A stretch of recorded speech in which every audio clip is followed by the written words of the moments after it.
My sister demanded I be her surrogate. Then, she faked an application. Now she's pregnant.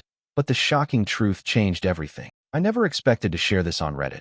But life has a way of surprising you. I'm Sarah, 28F, and my life turned upside down around 6 months ago. It all began when my sister, Isabella, 32F, revealed her pregnancy. Isabella and I have always had a difficult connection. We grew up 4 years apart, so we were never in the same stage of life at the same time.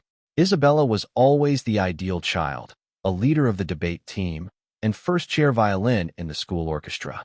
In contrast, I was a more free-spirited individual. I fared well in school, but I was more interested in computers and programming. Our parents, particularly our mother, always seemed to prefer Isabella. They would attend all of her recitals and debates, but they were sometimes unable to attend my coding competitions. This caused a schism between us that only widened as we grew older. When Isabella met David, 34M, in college, it appeared that her ideal life was complete. They married shortly after college, and everyone expected them to begin a family immediately. But years passed, and no baby arrived. Isabella never said much about it, but I could see it bothered her. Meanwhile, I concentrated on my career. I became a software developer, got a terrific job at a tech firm, and purchased my own apartment. I was content with my life, even though it was not the usual route my parents had envisioned for me. So, when Isabella announced her pregnancy, I was ecstatic for her. I hoped that this would finally bring us closer as sisters. But then Isabella dropped the bombshell. I was going to be the surrogate mother. Not asked, told. I was shocked. Isabella and I were not close enough for her to believe I would do something like this. We only communicated once a month, and it was generally simply to catch up on the basics. So for her to simply believe I'd carry her baby was mind-boggling. When I tried to tell her I was uncomfortable with the notion, she dismissed it. "Oh, come on, Sarah," she said. "It's not a big deal. You're not using your uterus right now, anyway." I couldn't believe what I heard. Not using my uterus? Was she serious? I tried to explain that becoming a surrogate was a big decision that would impact my body, employment, and life for at least 9 months. But Isabella would not listen. She continued saying how she and David had been trying for so long, how this was their final opportunity, and how I was being selfish by not wanting to help. Things worsened when our parents became involved. Mom, 56F, and Dad, 58M, agreed with Isabella as usual. They began phoning me every day, reminding me how important family is and that I should be willing to do everything for my sister. Dad went further. "Sarah, this is your chance to finally do something meaningful with your life." That hurt. I have a fantastic career, my own house, and a life I'm proud of. But none of that mattered now since I refused to be an incubator for my sister. It felt like I was back in high school, constantly compared to Isabella and left lacking. The pressure continued increasing. Isabella began telling her extended family and acquaintances about her wonderful sister who would be her surrogate. She even mentioned it on Facebook before I committed to anything. Suddenly, I began receiving letters from relatives, uncles, and cousins I hadn't spoken to in years, all congratulating me for my selflessness.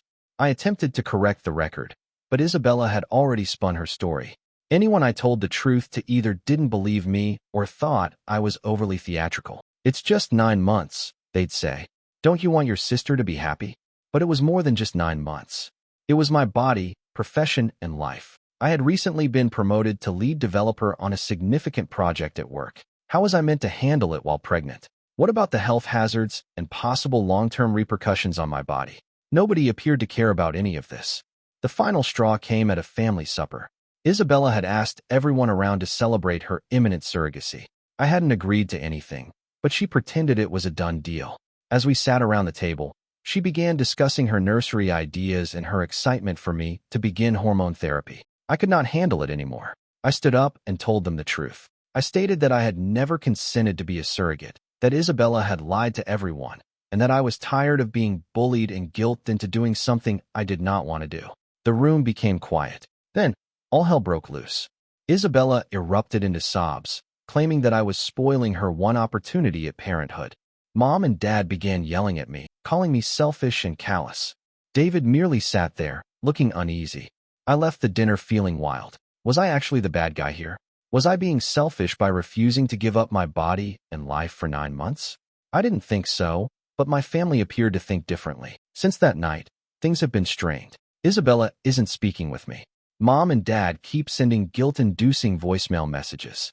Even some of my friends have been strange about it, saying things like, well, if it was my sister, I'd do it. I'm standing my ground, but it's tough. I feel like I'm losing my family over this, but I also can't believe they're putting so much pressure on me. It's my body, so I get to choose, right? The whole issue has brought back a lot of childhood memories. The continual comparison to Isabella, the sensation that nothing I do is ever good enough for my parents. I thought I'd moved on from that, but the surrogacy turmoil has brought it all back to the surface. I tried talking to Isabella one-on-one in the hopes that she would comprehend my point of view, but she refused to listen. She repeatedly says, "You've always been selfish, and you've never cared about anyone but yourself." It's as if she is rewriting our entire history to fit this narrative in which I'm the terrible person. David has been strangely quiet during this affair. When I tried to talk to him about it, he simply said it was between Isabella and me. But shouldn't he have a say over who bears his child? His lack of involvement has me skeptical, but I can't put my finger on why. I do not know what to do. Part of me wants to yield just to end the drama, but I know that is not the appropriate motivation to become a surrogate. Another part of me wants to cut ties with everyone and start over somewhere else. I've been considering shifting to my company's office in another city just to get away from it all. But is running away truly the solution? And what if Isabella tries to carry out this surrogacy plan with someone else? Should I warn them? I suppose I'm writing this to test whether I'm nuts. Am I wrong for refusing to be my sister's surrogate? How do I deal with this circumstance without losing my family completely?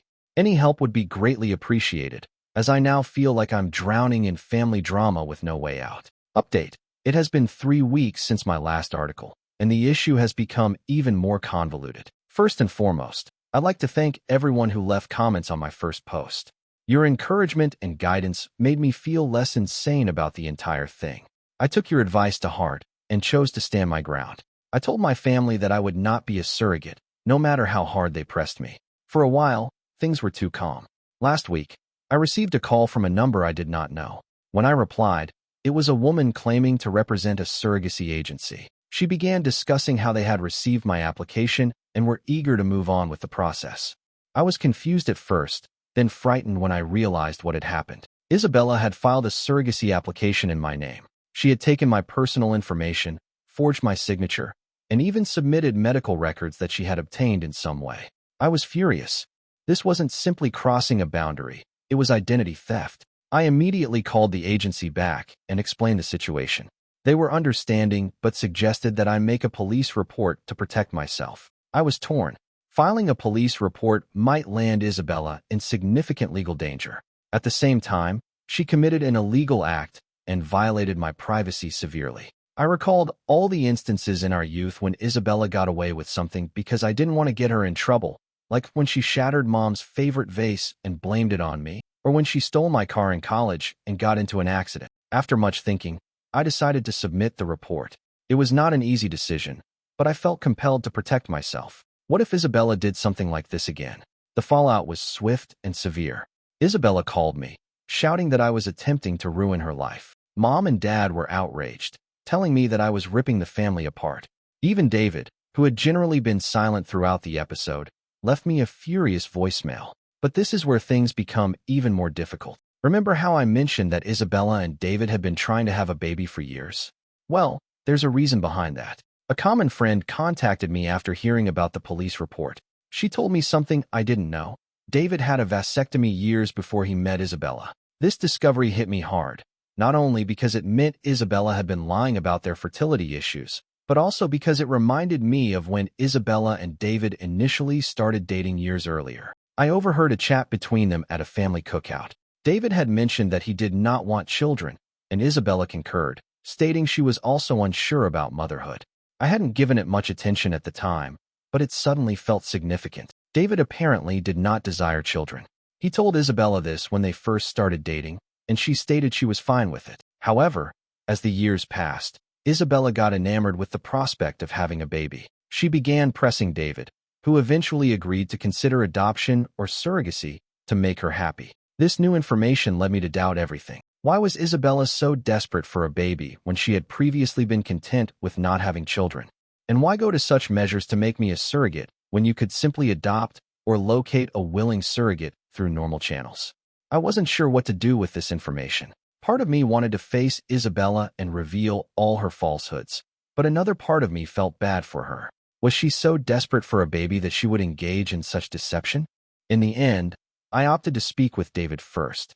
I met him for coffee and told him everything, including Isabella's falsehoods, the surrogacy push, and what a mutual acquaintance had told me. David was shocked. He stated that he had agreed to Isabella's surrogacy plan because he felt it would make her happy, but he was unaware of the magnitude of her deception.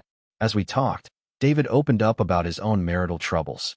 He admitted that he and Isabella had been having troubles for years, primarily due to their disagreement about having children.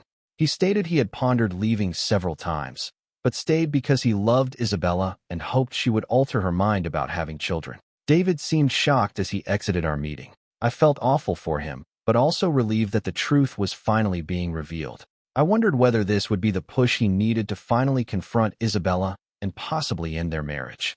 As for Isabella and my parents, I'm still unsure how to continue. The police are investigating the identity theft, and I'm concerned about what will happen to Isabella. Despite everything, she is still my sister. I keep remembering back to our youth, to the times when we truly got along, like the summer we spent at our grandparents' farm, sitting up late to watch meteor showers and collecting fireflies in jars. It's difficult to reconcile those recollections with who Isabella has become. Mom and Dad are still not speaking with me. They believe I'm making things up to get out of being a surrogate. It aches, but I'm trying to be tough. I've begun seeing a therapist to help me cope with the stress and complex feelings that this scenario has brought up. I'm seriously considering moving out of state for a while to get away from all the turmoil. My employer has an office in another city, and I'm considering requesting a transfer. The prospect of a fresh start is appealing, but I'm also concerned about running away from my troubles. So, that's where things are now. My family is in tatters, my sister may be in legal problems, and I'm considering starting fresh in a different city. I didn't expect to be where I am now a month ago, but that is life. I'll keep everyone updated on what occurs next. Thank you again for all of your help. It means more than you realize. Update 2. It's been 2 months since my previous update, and just as I thought things couldn't be any more complicated, life threw me another curveball. First, let me catch you up on what has been happening. Isabella was charged with fraud following the identity theft incident. It was a misdemeanor, but she had to pay a fine and complete community service. David filed for divorce. Unable to overcome Isabella's falsehoods about desiring children and the entire surrogacy disaster, I did, in fact, accept that transfer. I've been living in a different place for the past month, attempting to rebuild my life away from all of the family pain. It's been challenging, but also refreshing. I've found some new acquaintances, put myself into work, and even begun seeing a therapist to deal with the stress of the last several months. But this is when things take a surprising turn. My mom called me last week. My parents had not spoken to me since the police report, so I was startled to hear from her. I almost did not respond, but something told me I should. When I picked up, my mother was in tears. She managed to tell me about Isabella's pregnancy, despite her cries. Naturally, I was perplexed. How could Isabella be pregnant if David had a vasectomy and they were getting divorced? Well, it turns out that the baby is not David's. It isn't even biologically Isabella's. My mother eventually revealed the truth. Isabella had been lying about everything since the beginning. Isabella is not infertile. She never has been. The entire trying for years story was a pure lie. She wanted me to be a surrogate because she didn't want to go through the pregnancy herself. Apparently, Isabella has always been afraid of pregnancy and childbirth. This concern derives from a horrific occurrence she experienced as a teenager that I was unaware of. When Isabella was 16, she witnessed our cousin's difficult pregnancy and near-fatal birth. It had a lasting impression on her, instilling a strong fear of pregnancy. But Isabella, too, desperately wanted a baby, or so she thought. When David told her he didn't want children, she saw it as an ideal chance. She could play the needy, infertile wife and coerce someone else, me, into carrying a baby for her. But when her plan with me fell through, she panicked. She began seeing this person behind David's back. Let us call him Mike. Mike got her pregnant, and Isabella is suddenly confronted with the same situation she was attempting to avoid. I was speechless. All of our family's drama and pain sprang from Isabella's fear of being pregnant. It seemed too ludicrous to be true. But as my mother talked, more truths emerged. My parents stated that they had been aware of Isabella's pregnancy fear for many years. They agreed to her surrogacy idea because they believed it would help her overcome her fear. They never considered how it would affect me or how wrong it was to coerce someone into becoming a surrogate. I felt a mixture of emotions: rage at the deception, relief that the truth had finally been revealed, and a strange sense of vindication. After months of being called selfish and callous, it turns out I was correct all along. My mother spent a long time apologizing. She and my father understood how horribly they had messed up and how unfairly they treated me. They asked whether I could forgive them. I informed her that I needed time to comprehend things. The realization that my entire family had been lying to me for months, if not years, was difficult to process. I replied that I'd think about it and get back to her. Isabella appears to be a hot mess. The pregnancy she worked so hard to avoid has become a reality. David refuses to take her back, and Mike wants nothing to do with the baby. She is alone, afraid, and finally confronting the repercussions of her choices. A part of me feels sad for her, but another part is still outraged at all the agony she has caused. I'm not sure whether I'll ever be able to have a connection with her again, but I'm trying to find faith in my heart that she'll get the care she needs. So, that's where things are now. My family's web of falsehoods has finally unraveled, leaving us all to deal with the consequences. I'm still absorbing everything and trying to figure out how to proceed. I'm not sure what the future holds, but I do know this: I'm glad I kept my stand. If there's one thing I've learned from all of this, it's that you should always believe your instincts, even if everyone else tells you otherwise. The entire event has caused me to ponder on our family dynamics growing up. Isabella was always the golden child, while I was the black sheep. Now, it appears that those roles have been flipped. It's an unusual sensation, and I'm not sure how to manage it. I've talked to my therapist about it all. She's guiding me through my feelings of betrayal and rage. It's a slow process, but I'm starting to see results. Regarding my job, the change has been a blessing.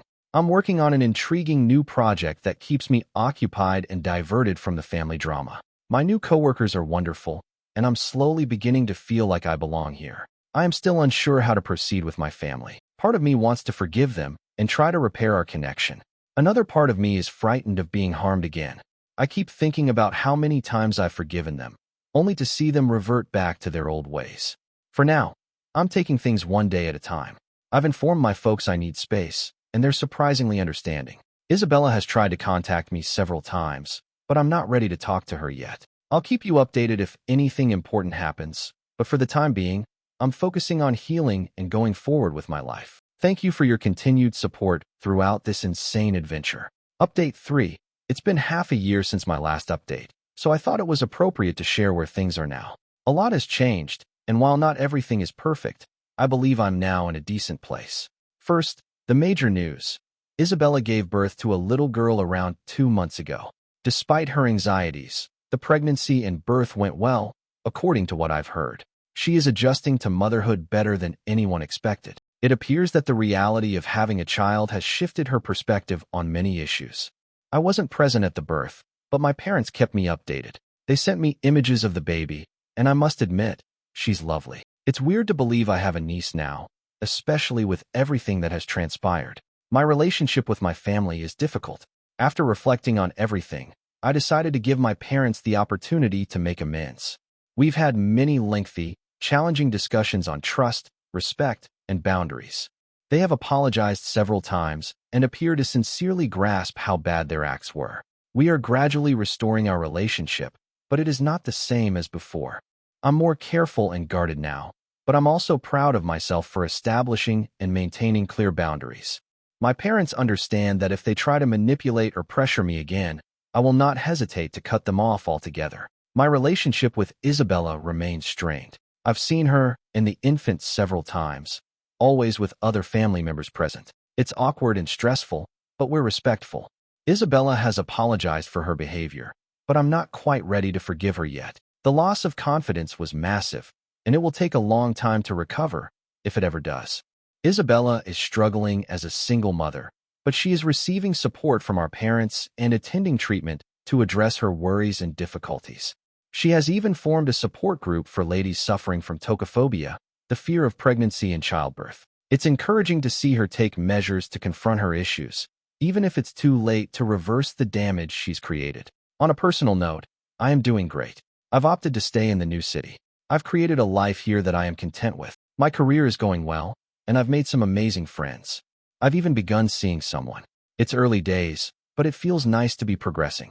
The entire surrogacy drama feels like a distant nightmare now. Looking back, I can't believe how insane things went, but I'm glad I had the experience. It taught me a lot about sticking up for myself, setting boundaries, and refusing to compromise my values, even when it was painful. I've also learned a lot about forgiveness, both offering and receiving it. It's not easy, and it won't happen tomorrow, but it is doable. I'm still working on forgiving Isabella, but I've discovered that hanging on to my resentment only harms me in the long term. My therapist has been quite helpful in guiding me through all of this. We've started looking into my childhood experiences and how they've influenced my relationships with my family. It's been eye-opening to see how many of our current problems derive from long-standing patterns. One of the most difficult obstacles has been learning to accept my parents and Isabella as flawed individuals rather than the larger-than-life figures they were while I was growing up. It's a process, but I'm getting there. I've also been attempting to establish a support system outside of my family. My new friends here have been fantastic, providing support and understanding without judgment. It made me realize how much I was missing by constantly prioritizing my family. So, that is where things stand right now. My family is slowly recuperating, but we will never be the same as before. I'm creating a life I enjoy on my own terms, and most importantly, I'm content with my choices. To anyone in a similar circumstance, stay firm, believe your instincts, and don't let anyone pressure you into doing something you're not comfortable with, even if they're family. Always make your own decisions about your body. Thank you for your continued support along this journey. Your advice and encouragement benefited me more than you realize. I'm not sure if I will update again, but I wanted to let you know that I'm okay. Better than okay, I'm thriving. Thank you for watching. If you haven't subscribed yet, please do so and hit the notification bell to stay updated with more shocking real-life stories happening around you.